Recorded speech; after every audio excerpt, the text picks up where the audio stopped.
Hey guys, terrible things is happening right now in the southeast.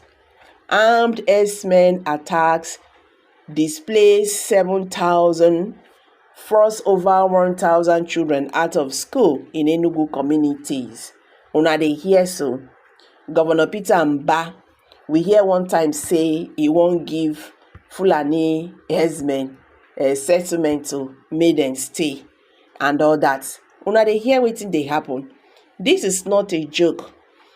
According to civil society correlation, it said over 1,000 children have been forced out of school due to the ongoing crisis in Abo, Isala, and Ehenye communities in Iyamafo, Isiuzo local government area of Enugu State, Nigeria, in the southeast, according to a coalition of civil society organizations.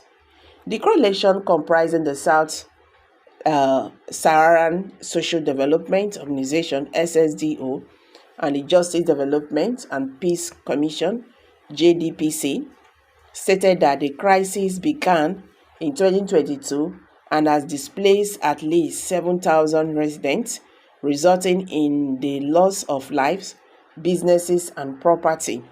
Speaking at a joint press conference in Enugu, the coalition attributed the displacement to repeated attacks by armed herdsmen attempting to graze in the area.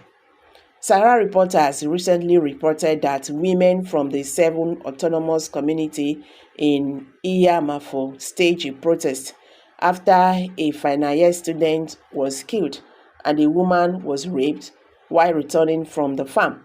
The coalition demanded the escalating attacks, which they said have claimed hundreds of lives and devastated businesses and property. They revealed that over 1,064 children remain out of school, while only 456 have managed to return since the crisis began. Director JPDC Enugu, Reverend Father Donatus Onogbo, stated that the situation in the two communities and other surrounding communities is not just a tragedy, but an ongoing humanitarian crisis that has left countless families broken and displaced. Onogbo added that many have left their farms and businesses. He said, these communities have endured brutal attacks that have spurred into violent confrontations.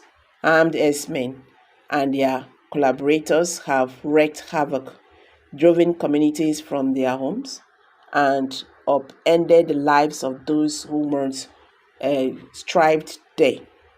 What makes the crisis even more disturbing is the disappropriate impact it has had on women and children. They bear the brunt of this violence in the most harrowing way, including facing hunger, disease, and physical assault. Some women have suffered brutal sexual violence, and children who should be in school are now left traumatized, displaced, and deprived of an education. The attack on farmland have also left communities without a means of survival, and the economic fallout from the destruction of crops and businesses continues to deepen the crisis, and there is no sign that this suffering will end unless immediate and decisive action is taken. Onogbo, who was flanked by members of the communities, stated that despite the deployment of the security forces intermittently in the area, the attack has become a yearly occurrence. We cannot stand by and allow this crisis to continue without action.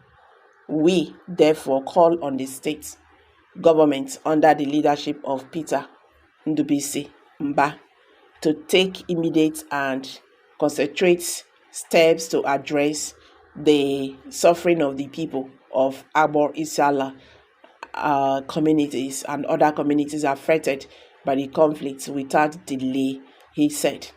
He also called on the state government to provide immediate humanitarian relief for the affected families, which should include cash for food, clothing, survival kits, and medical supplies. Onogbo urged the government to take decisive action by identifying, arresting, and prosecuting those responsible for the attacks in the region.